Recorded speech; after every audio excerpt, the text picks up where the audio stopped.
ఒకప్పుడు why not Kuppam అని చెప్పేసి వైఎస్ఆర్సీపీ క్యాడర్ అంతా కూడా వాళ్ళ ప్రభుత్వం అధికారంలో ఉన్నప్పుడు అని అన్నటువంటి మాట. ఆ టైంలో టీడీపీ పార్టీ శ్రేణులంతా కూడా ఏమి చేయాలో తెలియకుండా ఒక దిక్కుజోతున్నటువంటి పరిస్థితి. నేడు అదే టీడీపీ పార్టీ కావచ్చు, ఆ క్యాడరే కావచ్చు, వై నాట్ పులివెందుల అని చెప్పి ఈరోజు పులివెందుల జెడ్పీటీసీ సీటు కూడా కైవసం చేసుకున్నారు. పార్టీలో కావచ్చు, పార్టీ క్యాడర్లో కావచ్చు, ఈ చైతన్యానికి గల కారణం ఎవరు? పార్టీలో గేమ్ చేంజర్ పాలిటిక్స్కి నాంది పలికింది ఎవరు?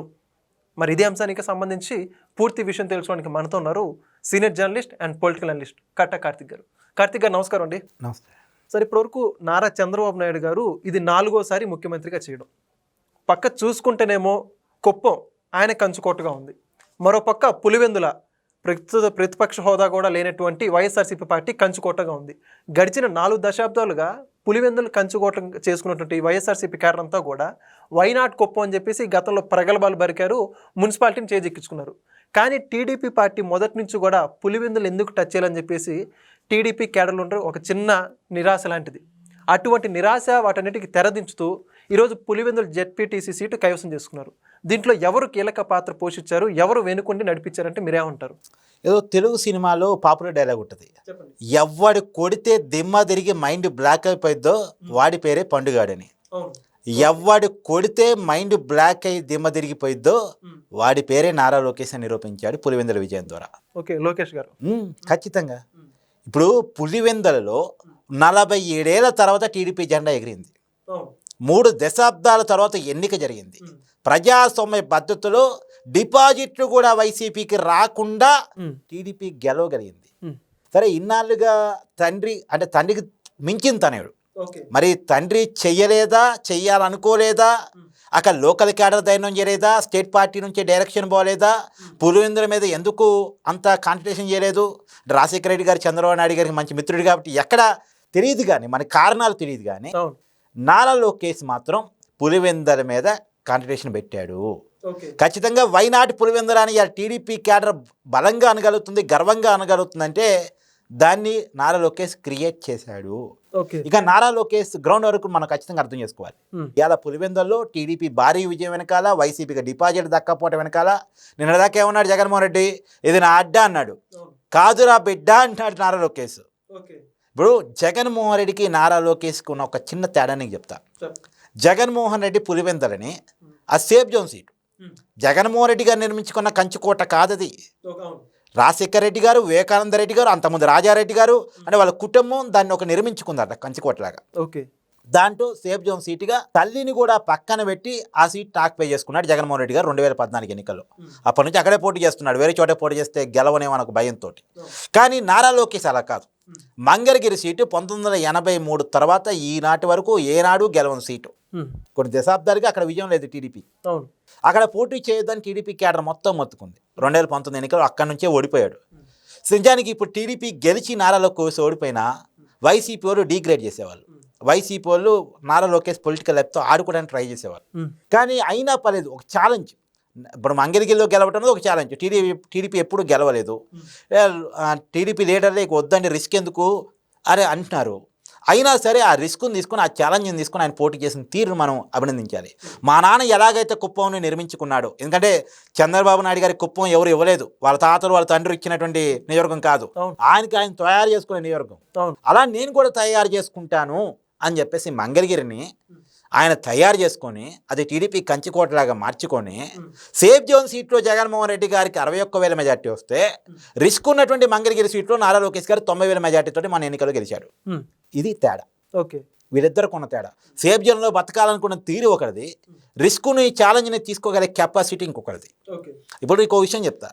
ఇవాళ ఏదో పులివెందుల్లో గెలిచారు, అధికారం టీడీపీ చేతిలో ఉంది కాబట్టి అని ఎవరైనా అంటే దానికి నేను కొన్ని ఉదాహరణ చెప్తా. వైసీపీ అధికారంలో ఉన్నప్పుడే, పులివెందుల ఎమ్మెల్యేగా ఉన్నటువంటి జగన్మోహన్ రెడ్డి గారు అధికారంలో ఉన్నప్పుడే రాయలసీమ పట్టభద్రుల ఎమ్మెల్సీ ఎన్నికలు జరిగాయి. రాయలసీమ పట్టభద్రుల ఎమ్మెల్సీ ఎన్నికలు జరిగితే అదే పులివెందుల్లో వైసీపీ అభ్యర్థి కానీ టీడీపీ అభ్యర్థికి ఎక్కువ ఓట్లు వచ్చాయి. ఎలా వచ్చాయి? వెనకాల నారా లోకేష్ ఉన్నాడు. టీడీపీ క్యాడర్గా ధైర్యం ఇవ్వటం కావచ్చు, వాళ్ళకి ప్లానింగ్ ఇవ్వటం కావచ్చు, వాళ్ళకి పార్టీ అండగా ఉందనేటువంటి ఒక భరోసా ఇవ్వటం కావచ్చు. నాట్ ఓన్లీ పార్టీ క్యాడర్, ప్రజలకు కూడా అదే అభయం వచ్చింది. భయం నుంచి అభయంలోకి వచ్చారు వాళ్ళు. ఇన్నాళ్ళు భయంగా బతికారు. బయటకు వస్తే ఓటేస్తామంటే, ప్రశ్నిస్తామంటే మమ్మల్ని ఉండనివ్వరేమో, ఊళ్ళో మమ్మల్ని చంపేస్తారేమో, ఈ భూమి మీద ఉండనివ్వరేమో, వివేకానంద రెడ్డి గారికే దిక్కు లేదు కదా మేమంతా అని చెప్పేసి సామాన్యుడు భయపడుతూ వచ్చారు. ఆ భయపడ్డ సామాన్యుడికి అభయం ఇవ్వటం ఇవాళ 77% పోలింగ్ నమోదయ్యి ప్రజలు పెద్ద ఎత్తున కూటమి అభ్యర్థికి, టీడీపీ అభ్యర్థికి, బీటెక్ రవి వాళ్ళ సతీమణికి, మారెడ్డి లతారెడ్డికి బ్రహ్మాండంగా ఇచ్చారంటే దాని వెనకాల నారా లోకేష్ కృషి. ఓకే, ఇప్పుడు మాత్రమే కాదు, మొన్న ఎన్నికల్లో కూడా నిజానికి ఏమాత్రం ఇదే నారా లోకేష్ని వైసీపీ ఎలా డిగ్రేడ్ చేసింది? పప్పు అన్నది, తర్వాత అతను రాజకీయాలకు పనికిరాడన్నది, రకరకాలుగా డిగ్రేడ్ చేసే ప్రయత్నం చేసింది. క్యారెక్టర్ అసాసినేషన్ చేసింది. ఇష్టం వచ్చినట్టు వైసీపీ ఎమ్మెల్యేలతో మాట్లాడించే ప్రయత్నం చేసింది. సోషల్ మీడియాలో ప్రచారం చేసింది. ఎంత తిట్టారో అంత రాటుదేరాడు. నిజానికి నారా లోకేష్ ప్రేరణ జగనే. జగను కుప్పంలో చంద్రబాబు నాయుడిని ఇబ్బంది పెట్టడానికి లోకల్ బాడీ ఎన్నికల్లో 2021లో ఏం చేశాడో చాలా దగ్గర నుంచి చూశాడు నారా లోకేష్. బిడ్డ నీ టైం వచ్చింది కదా, నా టైం వస్తే నేను చూపిస్తా, రెడ్ బుక్లో రాసుకుంటున్నా అని చెప్పాడు. రాసుకున్నాడు. వాళ్ళు చేసిన ప్రతి అరాచకాన్ని రాసుకున్నాడు. రాసుకొని ఇవాళ టైం వచ్చింది. అదే ఇంకోటి, కుప్పంలో జగన్మోహన్ రెడ్డి చేసిన పనికి, పులివెందులో నారా లోకేష్ చేసిన పనికి తేడా కూడా చెప్తా. కుప్పంలోనేమో పోటీ చేయనివ్వకుండా, ప్రజలు నోటు ఇవ్వనివ్వకుండా వన్ సైడ్గా ఏకగ్రీవాలు చేసుకుని వైసీపీ గెలిచిందని ఆ రోజు జగన్మోహన్ రెడ్డి ప్రకటించుకున్నారు. ఇక నారా లోకేష్ నాయకత్వంలో టీడీపీ లేదా కూటమి ప్రభుత్వం అలా కాదు. ఎన్నికలు జరిగాయి, నామినేషన్లు వేశారు. ఈవెన్ దో వైసీపీ క్యాండిడేట్ కూడా నామినేషన్ వేశారు, కాంగ్రెస్ క్యాండిడేట్ నామినేషన్ వేశారు, ఇండిపెండెంట్స్ నామినేషన్ వేశారు, మొత్తం 11 మంది నామినేషన్ వేశారు. ప్రచారం చేసుకున్నారు, ప్రజలు పోలింగ్లో పాల్గొన్నారు. పోలింగ్లో పాల్గొన్న తర్వాత గెలిచింది. ఏకగ్రీవం చేసుకోలే. నిజానికి కూటమి ఏకగ్రీవం చేసుకోవాలనుకుంటే ఎంతసేపు వైసీపీ అభ్యర్థిని అందరినీ భయపెట్టి, ఆ తుమ్మల హేమంత్ రెడ్డి వైసీపీ అభ్యర్థి అతన్ని భయపెట్టేసి అక్కడ నుంచి పారదోలితే ఏకగ్రీవం చేసుకోవచ్చు కదా. కానీ ఎందుకు చేసుకోలే? కాదు, ప్రజాస్వామ్య పద్ధతిలో ఎన్నిక జరిగి గెలవాలి అనుకున్నారు. అది జగన్మోహన్ రెడ్డి కుప్పంలో చేసిన దానికి, ఇప్పుడు కూటమి ప్రభుత్వం పులివెందులో చేసింది అనుకున్న తేడా. ఖచ్చితంగా నారా లోకేష్ ప్రజాస్వామ్య పద్ధతిలో గెలవాలని ప్లాన్ చేసుకున్నాడు. ఆ రకంగానే గెలిచాడు. ఇంకొక విషయం కూడా గుర్తుపెట్టుకోవాలి. మొన్న ఎన్నికల్లో ఎలక్షన్ మేనేజ్మెంట్, పోల్ మేనేజ్మెంట్ అంటారు కదా, అది క్యాండిడేట్ సెలక్షన్, వీటన్నిటిలో నారా లోకేష్ తనదైన పాత్ర పోషించి ఇలా 11 సీట్లకు వైసీపీని పరిమితం చేయడంలో కీలక పాత్ర వహించాడు. ఆయన చేసిన పాదయాత్ర కావచ్చు, యువత నుంచి వచ్చినటువంటి వినతులను ఆయన తీసుకున్న తీరు కావచ్చు, ప్రజలతో ఆయన మమేకమైనటువంటి విధానం కావచ్చు, దాని నుంచి ఆయన నేర్చుకున్నటువంటి పద్ధతులు కావచ్చు. జగన్మోహన్ రెడ్డికి నారా లోకేష్కి ఉండేది ఏంటంటే, జగన్మోహన్ రెడ్డి అరాచకాల వైపుగా ఆలోచిస్తాడు, నారా లోకేష్ అధ్యయనం వైపుగా ఆలోచిస్తాడు. నువ్వు పోయి ఏదన్నా చెప్తున్నా సరే దాన్ని రాసుకుంటాడు, అది పాటించదగిందైతే పాటిస్తాడు. వెంకటదేవ్ ఉంది, వెంకట చిన్నోడు కదా, వెంకట్ కేవలం ఒక యూట్యూబ్లో యాంకర్ కదా, ఈ వెంకట్కి ఏం తెలుసు రాజకీయం అనుకోడు. ప్రతి సామాన్యుడు చెప్పే ప్రతి విషయాన్ని రాసుకొని దాని నుంచి నేర్చుకుంటాడు. కాదు నువ్వు జగన్మోహన్ రెడ్డిని కలవగలుగుతావా? జగన్మోహన్ రెడ్డికి ఏమైనా చెప్పగలుగుతావా? చెప్పింది ఆయన వినగలుగుతాడా? నువ్వు కాదు, ఎమ్మెల్యే గెలవలేడు. జగన్మోహన్ రెడ్డి అధికారంలో ఉన్నారు, మంత్రి కూడా గెలవలేని పరిస్థితి కదా. ఏదైనా ఉంటే సకల శాఖ మంత్రి సజ్జ రామకృష్ణారెడ్డికి చెప్పుకొని రావాలి. ఆ పరిస్థితి అప్పుడు ఉండేది. సో వీరిద్దరికి ఉన్నటువంటి తేడా ఇది. ఖచ్చితంగా ఇప్పుడు మాత్రమే కాదు, గతంలో నీకు గుర్తుందో లేదో, 2014లో మొదటిసారి అధికారంలో వచ్చినప్పుడు కూడా అదే కడప ప్రాంతంలో జరిగిన స్థానిక సంస్థల ఎమ్మెల్సీ ఎన్నికల్లో వైసీపీ అభ్యర్థి వివేకానంద రెడ్డి మీద టీడీపీ అభ్యర్థి బీటెక్ రవి ఎమ్మెల్సీగా గెలిచాడు.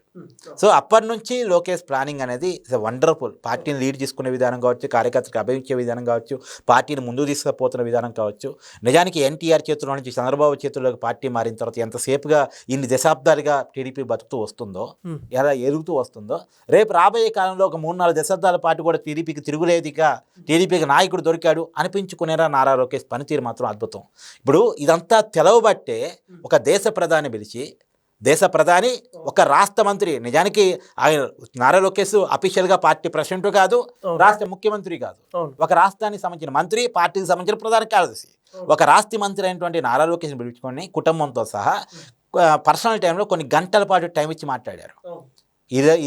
ఇప్పటి వరకు 2014లో మోడీ గారు ప్రధానమంత్రి అయిన తర్వాత ఒక వ్యక్తికి కానీ ఒక కుటుంబానికి కానీ ఇంత సమయం కేటాయించడం అనేది ఎప్పుడూ లేదు.